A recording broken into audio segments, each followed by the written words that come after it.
नमस्कार बंधू भगिनींनो, रामकृष्ण बदने या यूट्यूब चॅनलवरती मी आपल्या सर्वांचं मनपूर्वक स्वागत करतो. 21 जून हा आंतरराष्ट्रीय योगा दिन म्हणून संपूर्ण जगभर साजरा केला जातो. ज्या योगाच्या संबंधाने म्हटलं जातं की करा योग आणि राहा निरोग. निरोगी राहायचं असेल तर योगा करा, असा संदेश या योगाचा राहिलेला आहे. आपण सगळे जाणता की भारताचे पंतप्रधान माननीय नरेंद्रजी मोदी साहेबांनी 27 सप्टेंबर 2014 रोजी संयुक्त राष्ट्रांच्या महासभेमध्ये योग दिन साजरा करण्याविषयीचा प्रस्ताव मांडलेला होता. कधी मांडलाय हा प्रस्ताव? 27 सप्टेंबर 2014 रोजी. आणि मग या प्रस्तावावरती विचार करून संयुक्त राष्ट्र संघानं हा प्रस्ताव स्वीकारला आणि 11 डिसेंबर 2014 रोजी 21 जून हा आंतरराष्ट्रीय योग दिन म्हणून घोषित केलेला आहे. आणि त्यानंतर पहिला जागतिक योग दिन 21 जून 2015 रोजी साजरा करण्यात आलेला आहे. तर पहिला जागतिक योग दिन कधी साजरा करण्यात आला? तर 21 जून 2015 रोजी करण्यात आलेला आहे. पण हाही प्रश्न उपस्थित होतो की 21 जून हाच दिवस का निवडण्यात आला? तर त्याचं कारण असं सांगितलं जातं की 21 जून हा वर्षातील इतर दिवसांच्या पेक्षा सर्वात मोठा दिवस असतो. या दिवशी उत्तरायण संपून दक्षिणायन सुरू होतं. या दिवशी सूर्योदय लवकर होऊन सूर्यास्त मात्र उशिरा होतो. दिवस मोठा असल्यानं या दिवसाला विशेष महत्व प्राप्त झालेलं आहे. आपण जर बघितलं तर योग ही भारताची प्राचीन परंपरा राहिलेली आहे. ज्ञान प्राप्त करण्यासाठी, शरीर व मन तंदुरुस्त राखण्यासाठी विशिष्ट योग साधना केल्या जातात. लोकांच्या मनात योगाविषयीची जाग यावी यासाठीच हा दिवस साजरा केला जातो. योग हा केवळ व्यायाम नसून शरीर, मन आणि आत्म्याचा समतोल साधणारी जीवन पद्धती आहे. लक्षात घ्या, योग म्हणजे काय? तर योग म्हणजे केवळ व्यायाम नाही आहे. तो योग म्हणजे शरीर, मन आणि आत्मा या तिघांचं समतोलन किंवा समतोल जिथं साधला जातो त्यालाच योग असं म्हणतात. तर योगाचा अर्थ आपण समजून घेतला पाहिजे. योग हा शब्द मूळ संस्कृतच्या यूज या शब्दापासून तयार झालेला आहे, ज्याचा अर्थ होतो जोडणे, म्हणजे स्वतःला कोणत्याही गोष्टीशी जोडणे किंवा एखाद्या कामात गुंतवणे, अशी व्याख्या आपल्याला योगाची करता येते. योग या शब्दाचा उल्लेख वेदामध्ये आलेला आहे. उपनिषद, गीता, पुराण या प्राचीन ग्रंथांच्या मध्ये योगाचा उल्लेख आहे. ज्ञानेश्वरीमध्ये जर आपण बघितलं तर ज्ञानेश्वर माऊलींनी एक ओवी लिहिली, योगाच्या वाटा जे निघाले गा सुबटा तया दुःखाचा चिवाटा भागा आला. म्हणजे काय? त्यांना असं म्हणायचं की ईश्वर प्राप्ती योगाच्या मदतीनं करायची म्हटली तर सोपी नाहीये. या मार्गानं ईश्वर लवकर प्राप्त होत नाही, यासाठी ही लिहिली गेलेली ओवी आहे. परंतु इथं योग या शब्दाचा उल्लेख ज्ञानेश्वरीमध्ये आढळतो. योगस्य कुरु कर्माणि संग व्यक्ता धनंजया, असं सिद्ध सिद्धयो समो भुक्त्वा समत्वम योग उच्यते, असा उल्लेख आपल्याला भगवद्गीतेमध्ये दिसतो. म्हणजेच हे धनंजय, आसक्तीचा त्याग करून यश अपयश या दोन्हीमध्ये समान राहून कर्म करत राहणं म्हणजेच योग आहे. यशाचा, आसक्तीचा त्याग करायचा आहे. यश आणि अपयशाच्या बद्दल समान भावना ठेवून काम करत राहणं यालाच योग असं म्हणतात. योगशास्त्राचा सर्वात जुना आणि सर्वात प्रामाणिक ग्रंथ योगसूत्राच्या पहिल्या अध्यायामध्ये समाधी पद मध्ये महर्षी पतंजली यांनी योग म्हणजे मनाच्या वृत्तीचा संयम अशी योगाची व्याख्या दिलेली आहे. पतंजलींनी योगाची व्याख्या काय दिलेली आहे? तर पतंजली म्हणतात, ऋषी पतंजली, योग म्हणजे मनाच्या वृत्तीचा संयम, मनाच्या वृत्तींचा संयम म्हणजे योग असा उल्लेख पतंजली करतात. योग चित्तवृत्ती निरोधा असं त्यांनी म्हटलेलं आहे. महर्षी व्यासांनी योगाचा अर्थ योग समाधी, या समाधीद्वारे जीवाला सच्चिदानंद सत चित आनंद रूपात ब्रह्मयाचा साक्षात्कार होतो असं महर्षी व्यास सांगतात. कठोपनिषद यामध्ये काय म्हटलं योगाबद्दल? जेव्हा 5 इंद्रिये मनाशी स्थिर होतात. कठोपनिषद काय म्हणतं बघा, जेव्हा 5 हे इंद्रिये जे आहेत मनाशी स्थिर होतात तेव्हा बुद्धी देखील अस्थिरतेचे प्रयत्न करत नाही व स्थिर आणि शुद्ध होते. त्या अवस्थेला सर्वोच्च गती म्हणतात. पतंजली पूर्वीही योगशास्त्र होते, पण पतंजलीच्या पूर्वी देखील योगाबद्दलची माहिती आपल्या देशामध्ये आलेली आहे. ही गोष्ट आपण लक्षात घेतली पाहिजे. एवढंच की पतंजलींनी या योगाला व्यवस्थित रूप देण्याचं काम केलं असल्यामुळं योगाला नाव आलं की आपण पतंजलीचं नाव घेतो. परंतु पतंजलीच्या पूर्वीपासून योगाबद्दलचा विचार आपल्या संस्कृतीमध्ये आलेला आहे. प्राचीन भारतीय ग्रंथामध्ये योगशास्त्राचा प्रवर्तक म्हणून हिरण्यगर्भ याचा उल्लेख येतो. आपल्या प्राचीन ग्रंथांच्या मध्ये या ठिकाणी योगशास्त्राचा प्रवर्तक कोण आहे? पतंजली मानलेले नाहीये, तर हिरण्यगर्भ याला काय केलेला आहे? योगशास्त्राचा जनक मानलेला आहे, प्रवर्तक मानलेला आहे. याज्ञवल्क स्मृती, महाभारत इत्यादी ग्रंथात योग आणि हिरण्यगर्भ यांचा संबंध आलेला दिसून येतो. सिंधू संस्कृतीतही योग विद्येची परंपरा अस्तित्वात होती असं आपल्याला वाचायला मिळतं. बौद्ध आणि जैन धर्मामध्ये योग विद्या महत्वाची मानलेली आहे. तथागत गौतम बुद्ध हे योगाचा अभ्यास करणारे होते. जैन धर्मातही भगवान महावीरांनी योग आत्मसात केला. आता आपण योगाचे प्रकार जर बघायचे ठरवले तर योगाचे 7 प्रकार सांगितलेले आहेत. पहिला आहे हठयोग, दुसरा आहे राजयोग, तिसरा आहे कर्मयोग, चौथा आहे भक्तियोग, 5वा आहे ज्ञानयोग, 6वा आहे तंत्रयोग आणि 7वा आहे लययोग. तर हे योगाचे प्रकार आपल्याला पाहायला मिळतात. आता यातल्या एकाबद्दल आपण थोडस विस्तारानं पाहूया. योगाच्या प्रकारामध्ये पहिला आहे हठयोग. संस्कृत मध्ये जो संस्कृत मध्ये येतो ना, तर त्याचा अर्थ आहे सूर्य आणि ठचा अर्थ आहे चंद्रमा. हठ म्हणजे सूर्य आणि चंद्रमा या 2 महत्वाच्या सिद्धांतावर हा योग आधारित असल्यामुळे त्याला हठयोग असं म्हटलं जातं.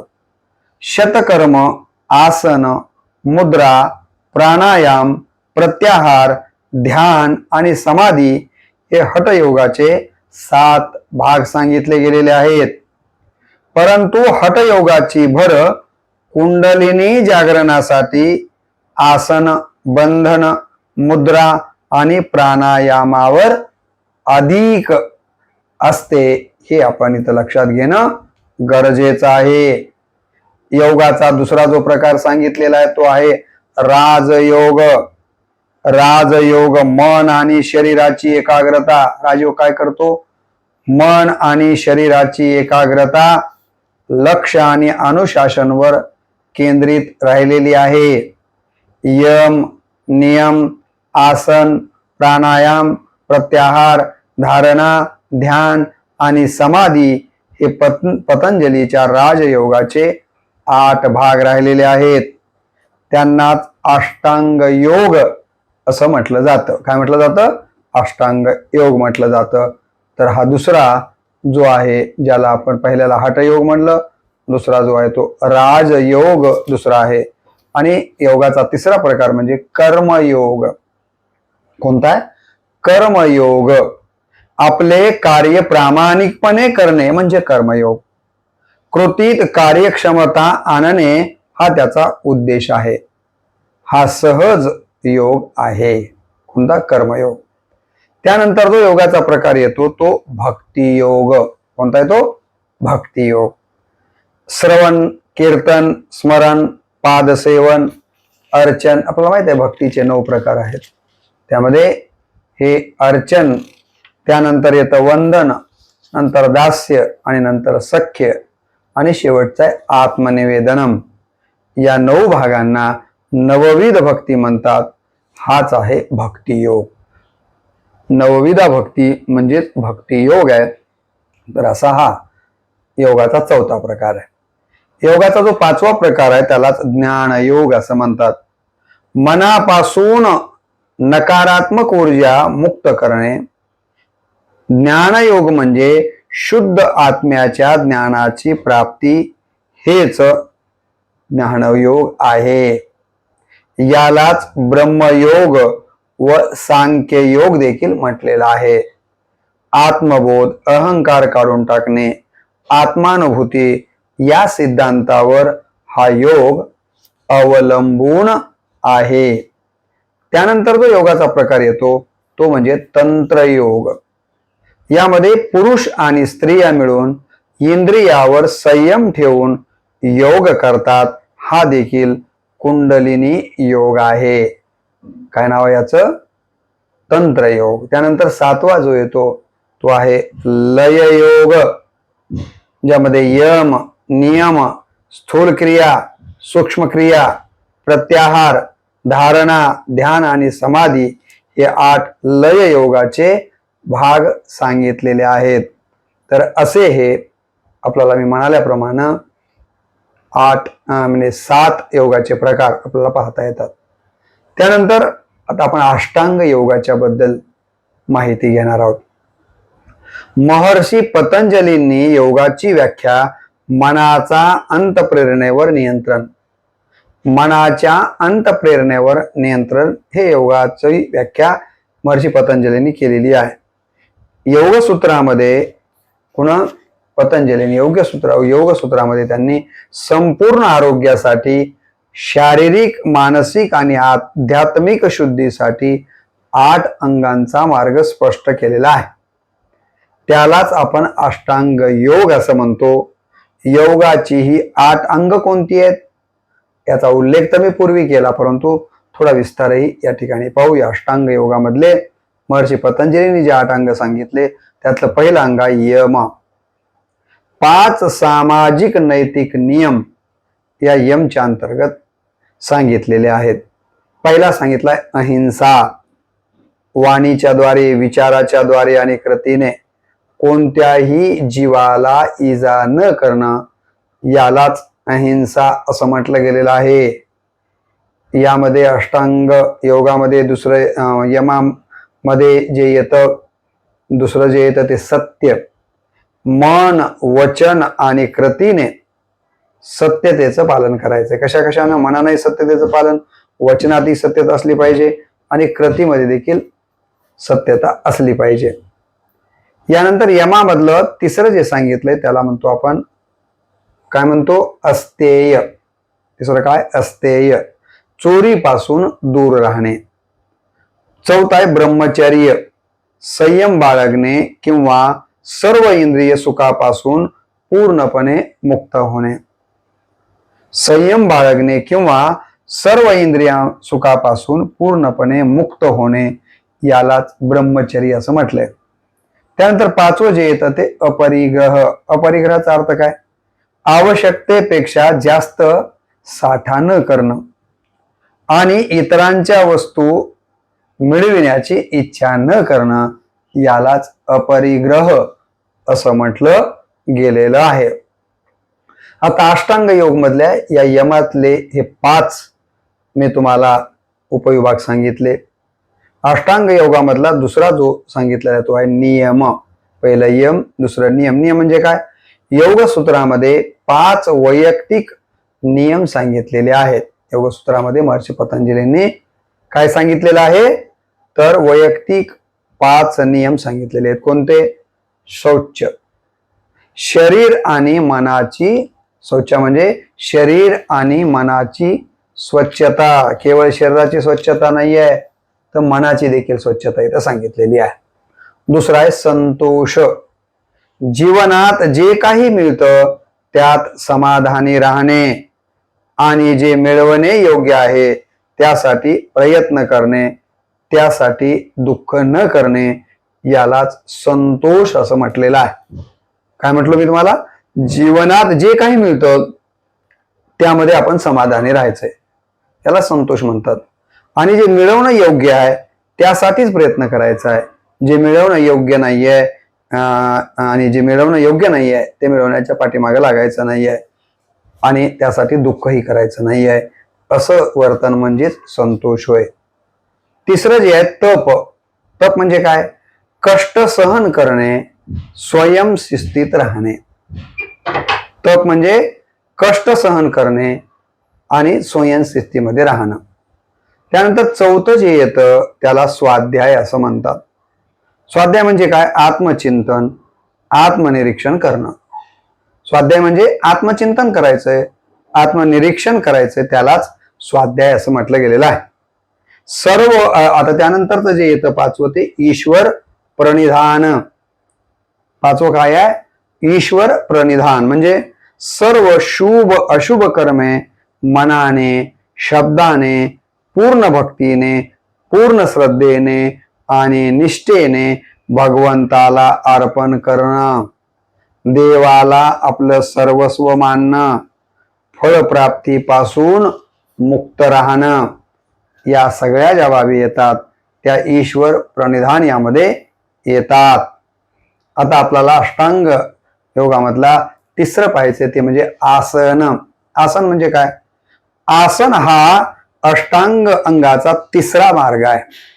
महर्षी पतंजली योग दर्शनात आसनाबद्दल स्पष्टीकरण देतात आणि म्हणतात की शरीराच्या ज्या स्थितीत जीवन जगताना आनंदाचा अनुभव येतो आणि त्या भौतिक स्थितीत माणूस दीर्घकाळ स्थिर आणि आनंदी राहू शकतो त्या विशेष स्थितीला आसन म्हणतात.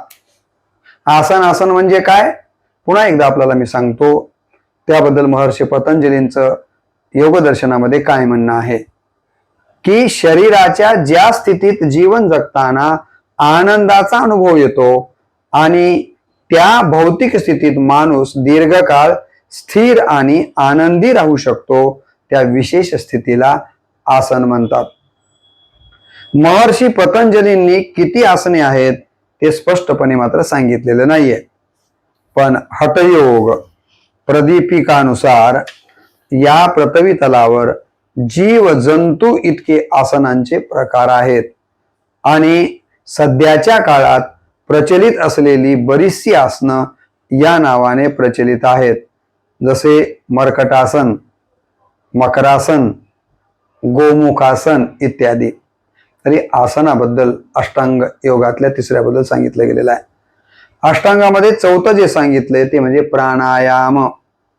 प्राणायाम म्हणजे जीवाचे आयाम म्हणजेच जीवनाला विस्तार. महर्षी पतंजलींनी प्रामुख्याने प्राणायामाचे 4 प्रकार सांगितलेले आहेत. महर्षी पतंजलींनी प्राणायामाचे किती प्रकार सांगितलेत? 4 प्रकार सांगितलेले आहेत.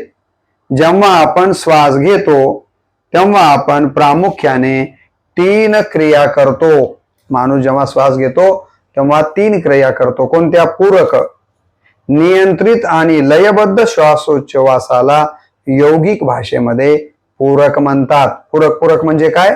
नियंत्रित आणि लयबद्ध श्वासोच्छवास जो असतो त्याला यौगिक भाषेमध्ये पूरक म्हणतात.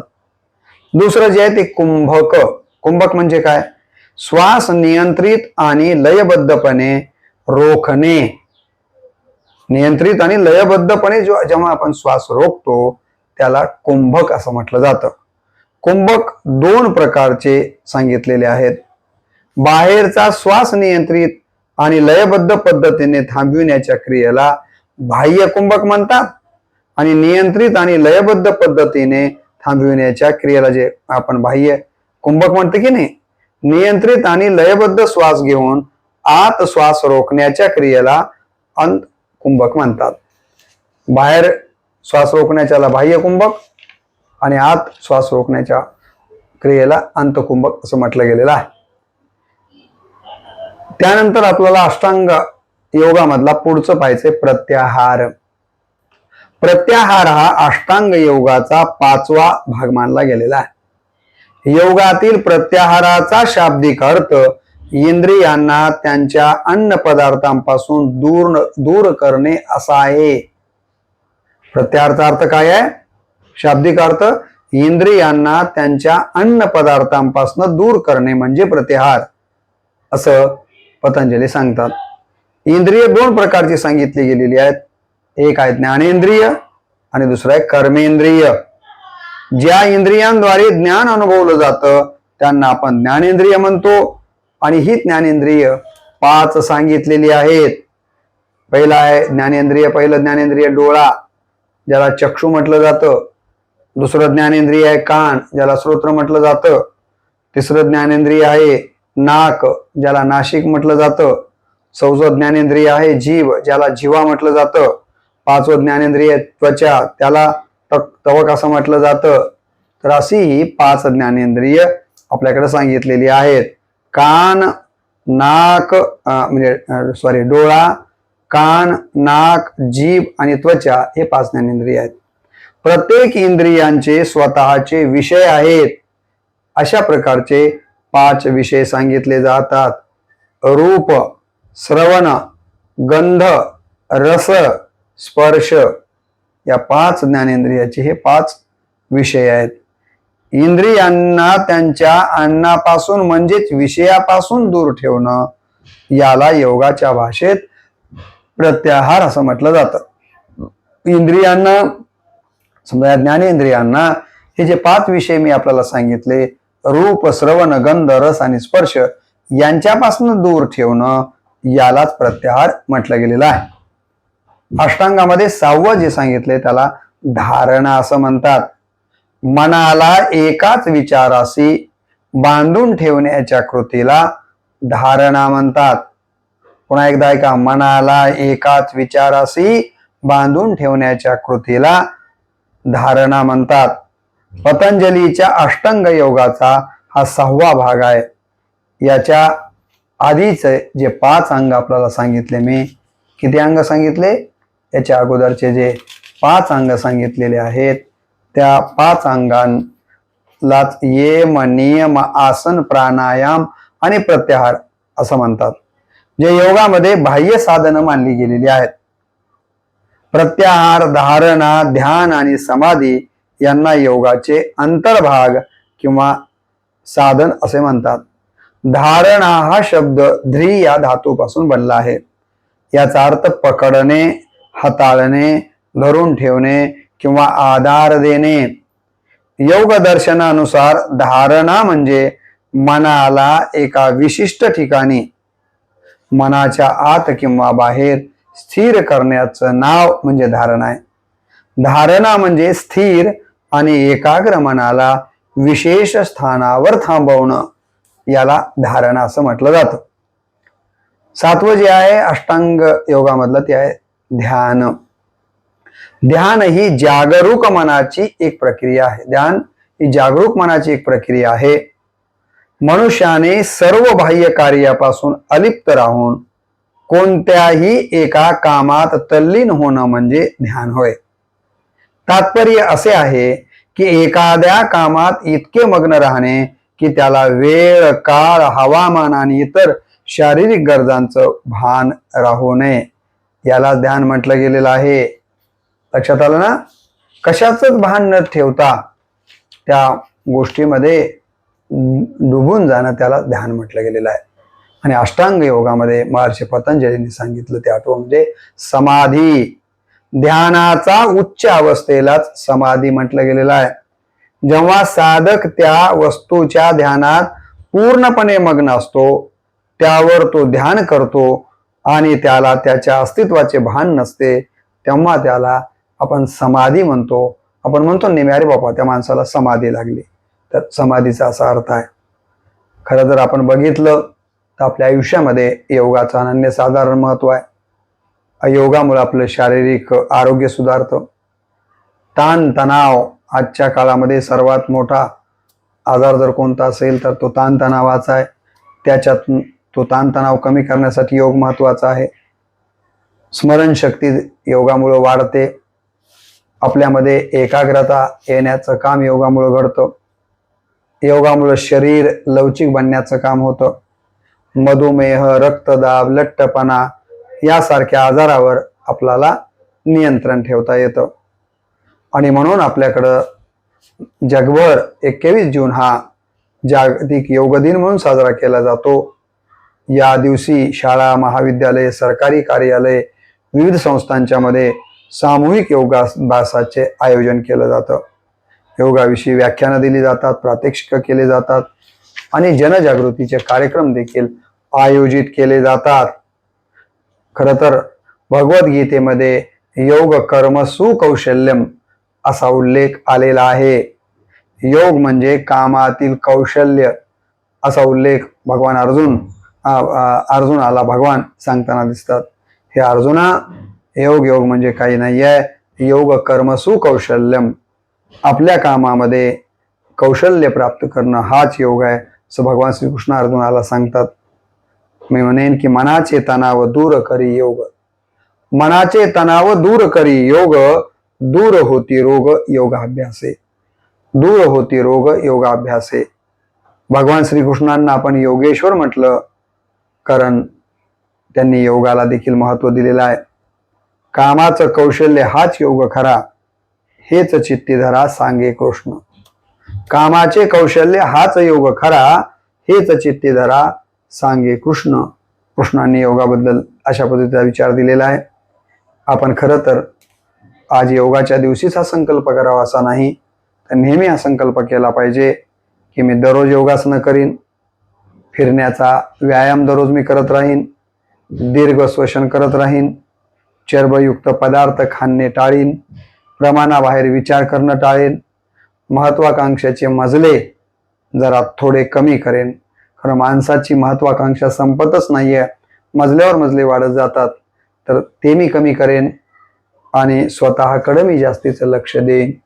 असे काही संकल्प या योग दिनाच्या निमित्तानं तुम्ही आणि मी करूयात. आणि खऱ्या अर्थानं देवानं जो आपल्याला हा देह दिलेला आहे, या देहाला कसं निरोगी आणि प्रसन्न ठेवता येईल यासाठीचा प्रयत्न करूयात, असा संकल्प या योग दिनाच्या निमित्तानं करतो. आणि पुनश्च एकदा या योग दिनाच्या निमित्तानं आपल्या सगळ्यांना शुभेच्छा देतो. आणि आरोग्यम धनसंपदा असं आपलं आरोग्य खऱ्या अर्थानं सर्वेपि सुखिनः सन्तु सर्वे सन्तु निरामया या पद्धतीनं तुमचं आणि माझं आयुष्य घडावं राहावं अशी महर्षी पतंजलींच्या चरणी अपेक्षा व्यक्त करून याच ठिकाणी व्हिडिओला पूर्ण विराम देतो. नमस्कार.